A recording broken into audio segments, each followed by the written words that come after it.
Speed ही मिलती है constant, हमको नई परफॉर्मेंस आती है। तो उसके लिए क्या कि भाई इसको कैसे करें, तो उसके लिए ऑयल के साथ कूलर लगाए, हीटर लगाए टेम्परेचर मेंटेन करने के लिए। तो टैंक के साथ लगाए जाते हैं, कूलर भी लगते हैं, हीटर भी लगते हैं, जैसी रिक्वायरमेंट है।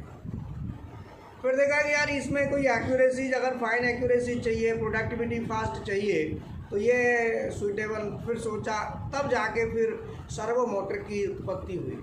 तब सर्वो मोटर बनाई, और सर्वो मोटर वो मोटर है जो बगैर किसी ऑयल के, बगैर किसी सिस्टम लगाए, डायरेक्ट सर्वो मोटर को आप जितनी चाहो कम से कम स्पीड पे और जितना चाहो ज़्यादा से ज़्यादा टॉर्क ले सकते हो, ताकत ले सकते हो। उसी को कहते हैं सर्वो मोटर। एसी मोटर को मॉडिफाइड करके बनाया गया।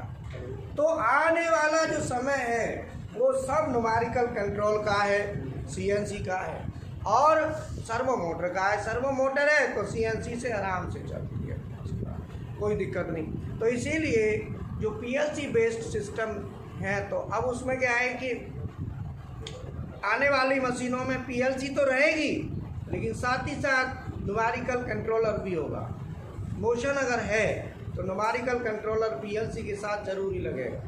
नहीं लगाएंगे तो उसकी प्रोग्रामिंग में दिक्कत आएगी और उसकी पूरी पल्स काउंट करो, फिर वैल्यू निकालो, होम पोजीशन बना, बहुत सी समस्याएं क्रिएट होती हैं, लैडर डिजाइन करने में भी आती है।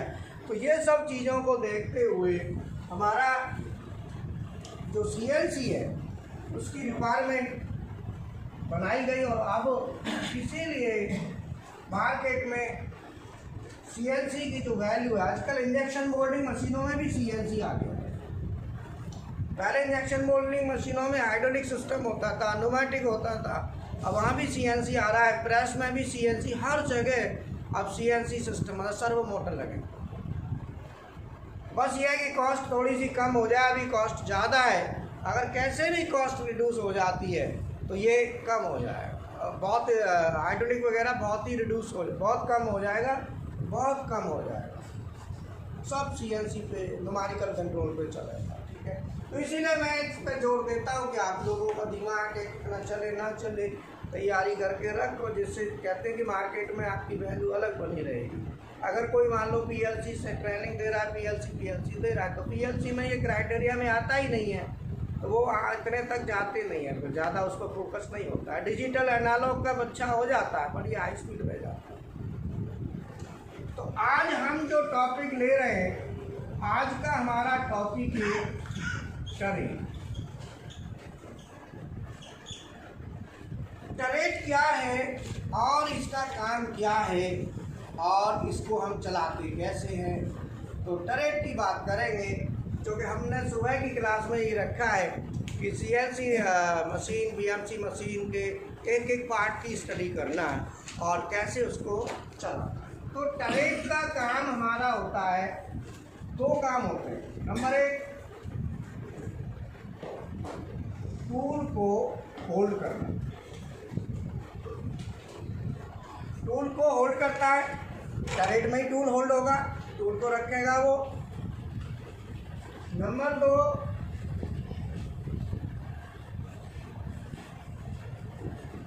जब हमारी कटाई होती है उस समय टरेट क्या करता है, जब टूल कटाई कर रहा होता है तो उसे सपोर्ट करता है, जो जिससे क्या है कि टूल में जो ताकत लगे, जो ताकत हम लगाएंगे वो प्रॉपर ताकत लगे। तो कटाई के समय टूल को लेके आगे जाना है, वो भी काम टरेट का है। तो मूव का टूल को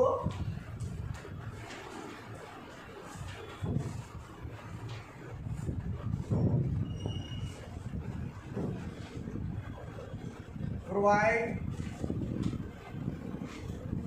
resistive force against cutting। जब कटाई होती है उस समय एक रेजिस्टिव फोर्स प्रोवाइड करता है, जो कटाई अच्छी तरह से हो और कटाई में दिक्कत ना आए। ऐसा ना हो ढीला हो गया टूल, ऐसा कुछ नहीं, पूरा ताकत के साथ उसको सपोर्ट देता है। तो टूल को अपने अंदर होल्ड करना और कटाई के लिए आगे लेके जाना, दोनों काम टरेट के होते हैं। टरेट का टूल चेंज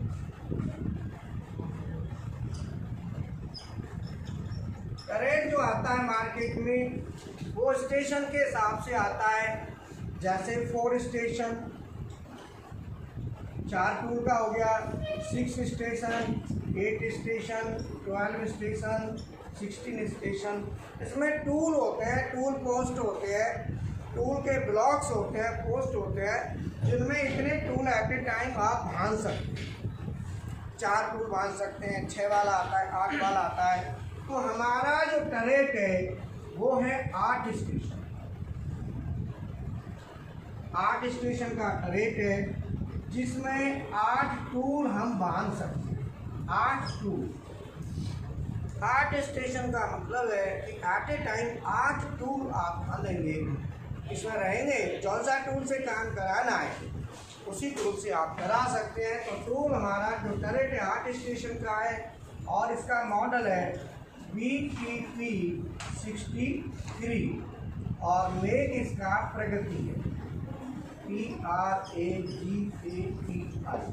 ये प्रगति मेक का है और VTP 63 इसका मॉडल है और 8 स्टेशन का टरेट है। कोई इंटरव्यू में पूछे तो आपको इतना पता होना चाहिए कि टरेट क्या है, टरेट कितने स्टेशन का है, 8 का। मॉडल क्या है, VTP 63। कौन सी कंपनी का है, प्रगति का। और जो टरेट इंडेक्स होगा, turret index by 3 phase AC motor. हमारी जो मशीन है उसमें जो टरेट इंडेक्स हो रहा है वो है 3 फेज AC मोटर से। 3 फेज AC मोटर के द्वारा टरेट को इंडेक्स किया जा रहा है। अब 3 फेज AC मोटर को इंडेक्स कराएंगे तो टरेट जो रोटेट होगा, turret rotate in CW direction, clockwise. CW means clockwise direction और CCW टरेट जो रोटेट होता है क्लॉकवाइज डायरेक्शन में रोटेट होगा और काउंटर क्लॉकवाइज डायरेक्शन, दोनों डायरेक्शन में रोटेट होता है। इसमें स्पीड, मोटर का speed control is not required. Motor speed control is not required. इसमें स्पीड कंट्रोल की कोई रिक्वायरमेंट नहीं है क्योंकि इसमें गियर बॉक्स लगा है। Gear box is provided. Speed control हमको नहीं चाहिए क्योंकि इसके अंदर गियर बॉक्स है। तो स्पीड का कोई, मोटर की स्पीड उतनी चलेगी जितनी चलनी है। आगे गियर बॉक्स है, उसकी गियर बॉक्स के थ्रू स्पीड को रिड्यूस किया गया है, जिसको कहते हैं रिडक्शन गियर बॉक्स। क्या है,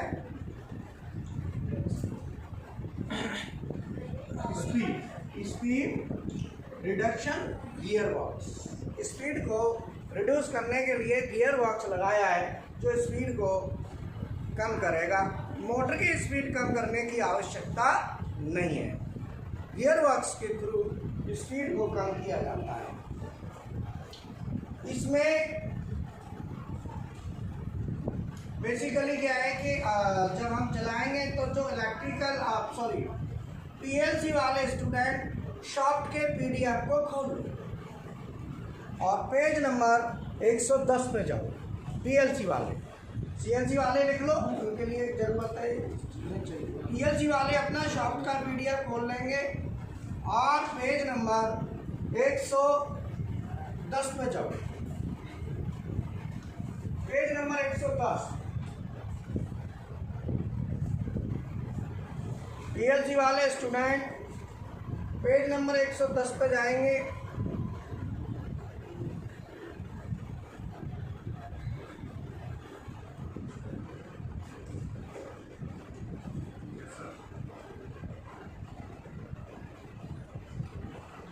अब यहाँ पे 110 में आप देखेंगे, देखो पावर सर्किट आ रहा है, power circuit, AC power circuit. Power circuit में आप ना टरेट के लिए दो कॉन्टैक्टर लगे हुए हैं, एक क्लॉकवाइज के लिए MS4 और MS5। ये दो कॉन्टैक्टर हैं 110 या 11 पे हो। एसी पावर सर्किट 1 या 2 कौन सा आ रहा है? 2 पे जाओ।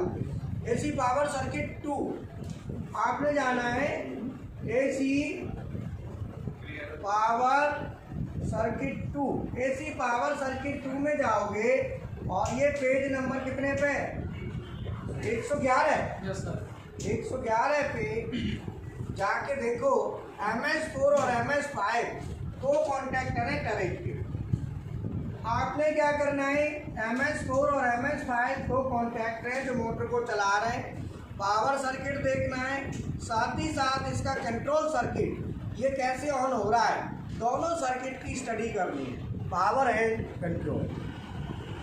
इसी में कंट्रोल सर्किट भी है शायद, AC power circuit 1, 2, AC control circuit 1 और एसी कंट्रोल सर्किट 2। 112 नंबर देखना, पेज नंबर 112 में कौन कौन सा कॉन्टैक्ट की कॉइल ऑन हो रही है? एसी कंट्रोल सर्किट 1 ऐसे लिखा है, एसी कंट्रोल सर्किट 1। इसमें लिखा है MS4 MS5 है क्या? देखना कॉइल इसमें है। हाँ, तो आपने कंट्रोल सर्किट स्टडी करना है। अब एक कंट्रोल सर्किट के लिए MS4 और MS5 की जो कॉइल ऑन हो रही है उसका वाई आउटपुट कितना है?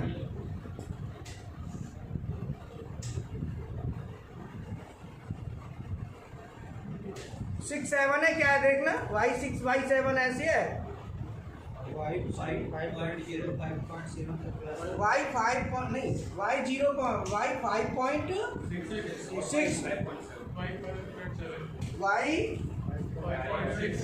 Y5.6 से कौन सा ऑन हो रहा है? MS4 और Y5.7 से MS5। अब इसमें कॉन्टैक्टर के साथ जब पावर सर्किट में जाओगे तो वहां पे एक नजर आएगी SSR, सॉलिड स्टेट रिले। ये सर्किट में ऑलरेडी दी गई है। इसका काम क्या है ये हम बताएंगे। तो आपने क्या करना है? सर्किट को ड्रॉ करना है, बनाना है सर्किट को। तो ये आपने पूरा वर्कआउट करना है सर्किट को, जो इलेक्ट्रिकल वाले स्टूडेंट। अब आ जाओ जो PLC वाले, आ जाओ CNC वाले स्टूडेंट। ठीक है, आपका काम हो गया। अब आप जो है ना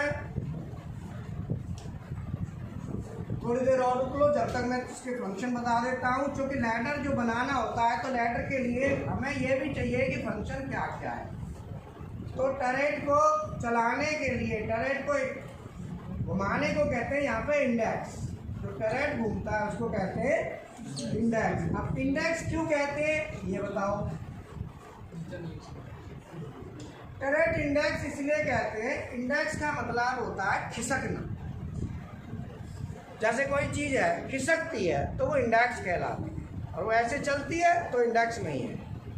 तो खिसकना मतलब जैसे अब इंडेक्स, ये टरेट नाम क्यों रखा, इसको कैसे हम सिंपल भाषा में बनाएं? टरेट का मतलब होता है टर टर करने से, टर टरेट, टरेट टर टर टर कौन करता है? मेढ़का। और मेढ़का चलता है तो वो खिसकता है, वो क्या है? इंडेक्सिंग देता है। वो ऐसे नहीं चलता नॉर्मल, वो जंप लेता है, उस जंप को कहते हैं इंडेक्स, इसीलिए इसका नाम है टरेट। मेढ़का वाले कॉन्सेप्ट पे काम करता है, एकदम खिसक के पहुंच जाएगा, फिर खट। हाँ ठीक है, और समझ में है? तो इसको हम कहते हैं टरेट इंडेक्स। एक निश्चित डिग्री पे जाके फिर रुक जाता है। अगर 8 स्टेशन का टरेट है तो ईच स्टेशन कितने डिग्री पे आएगा? 45। 360 डिग्री टोटल होता है, हर 45 डिग्री पे आएगा। इसको कहते हैं इंडेक्स। अब इसमें टरेट जो इंडेक्स हम कराएंगे तो इसमें होगा जॉग मोड और दूसरा होता है प्रोग्राम मोड। प्रोग्राम मोड में दो मोड होते हैं, एक होता है MDI, एक होता है ऑटो। जॉग मोड में टरेट इंडेक्स कराना है तो टरेट इंडेक्स कराने के 2 बटन होंगे। जॉग सेलेक्ट करेंगे, एक क्लॉकवाइज चलेगा और एक केवल यहाँ पे एक ही बटन होगा, दो नहीं होंगे। बोलो, आप मशीन पे गए हो ना, इंडेक्स कराई है CNC, डायरेक्ट नहीं इंडेक्स कराए, खट्टे खट्टे जो करती है, तो एक बटन है कि दो है? सिंगल है ना, एक बटन है वहाँ पे। मतलब वहाँ पे जो इंडेक्स होगा जॉग मोड में केवल क्लॉकवाइज ही होगा, दूसरा ऑप्शन नहीं है जॉग। अब मान लो किसी मशीन में हो भी सकता है, अपनी में नहीं है। और MDI मोड में डायरेक्ट इंडेक्स कराएंगे, ऑटो में कराएंगे, तो दोनों ऑप्शन है, क्लॉकवाइज भी, लेकिन वो ऑटोमेटिक लेगा, हमारे पास ऑप्शन नहीं होगा।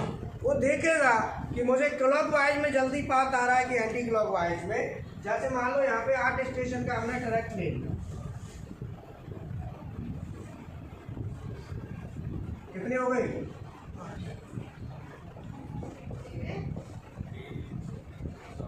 8 हो गए। मान लिया। अब इसमें मान लो ये 7 है, 8 है, 1 2 3 4 5 6। अब ये बताओ मुझे किधर जाना है? मेन हमारा ये है, पर जो वर्क होता है वो इस क्राइटेरिया में होता है। अब मुझे 5 नंबर टूल लाना है, तो मैं इसे क्लॉकवाइज घुमाने में फायदा है कि एंटी क्लॉकवाइज? क्यों क्लॉकवाइज में फायदा है? 5 नंबर है ना, 7 हटेगा 5 आएगा। अब मुझे 8 लाना है तो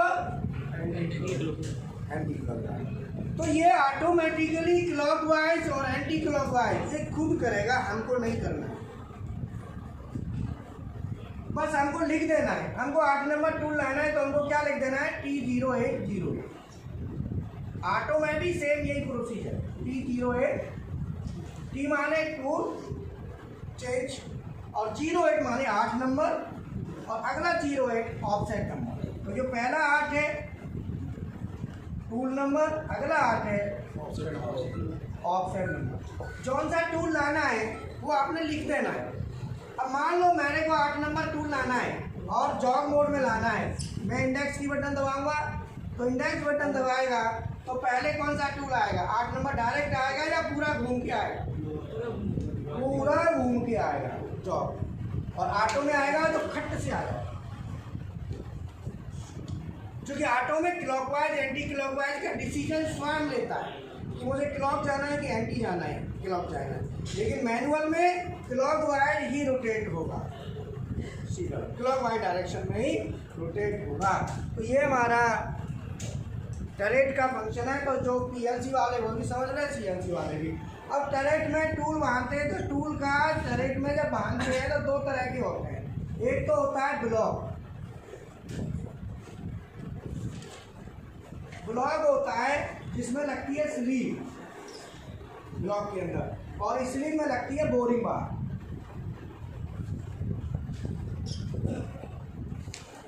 मतलब जो बोरिंग बार होती है वो ब्लॉक होता है, ब्लॉक के अंदर डलती है स्लीव, स्लीव में डलती है बोरिंग बार।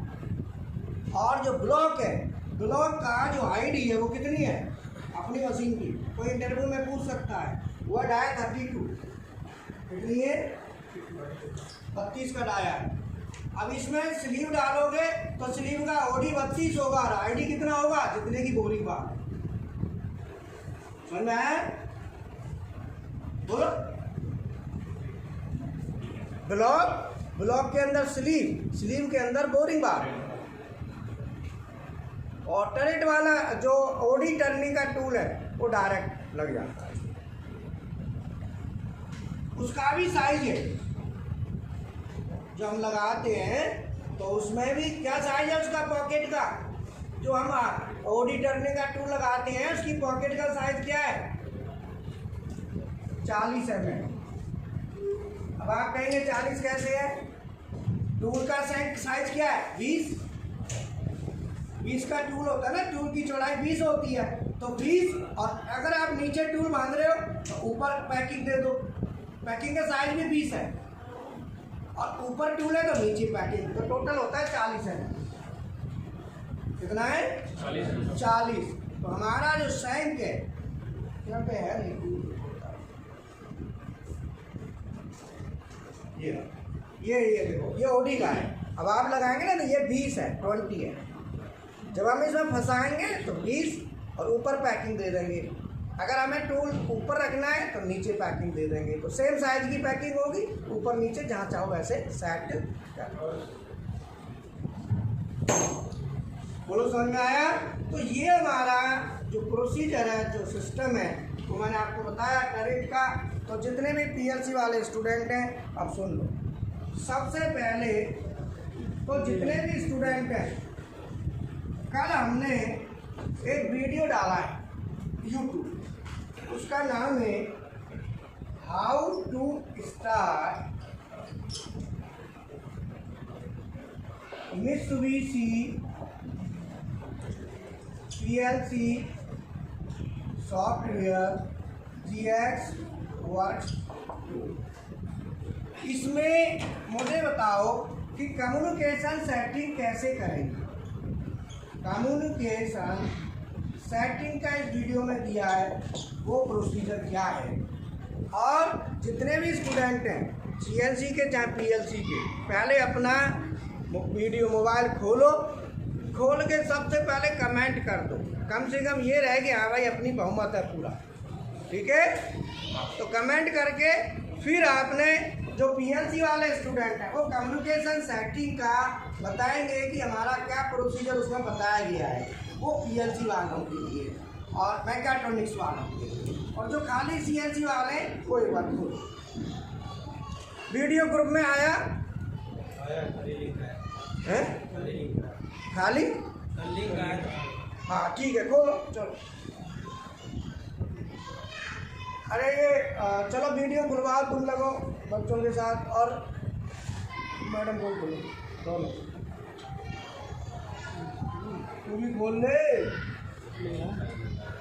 तू भी चार्ज होगा मोबाइल। ले उसको, ले खोल उसको।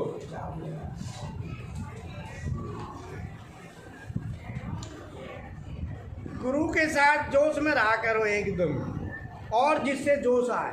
बोलो अब खुद का जोश ढीला डाल लोगे तो गुरु का करेगा, समझो ना। दिमाग करा एकदम जोश रहना चाहिए। हाँ सर काट चलो टनाटन एकदम डालो। कमेंट जो है ना, तुम्हें जो लगे वो कमेंट करो, जो तुम्हारी इच्छा हो। लेकिन तुम तो PLC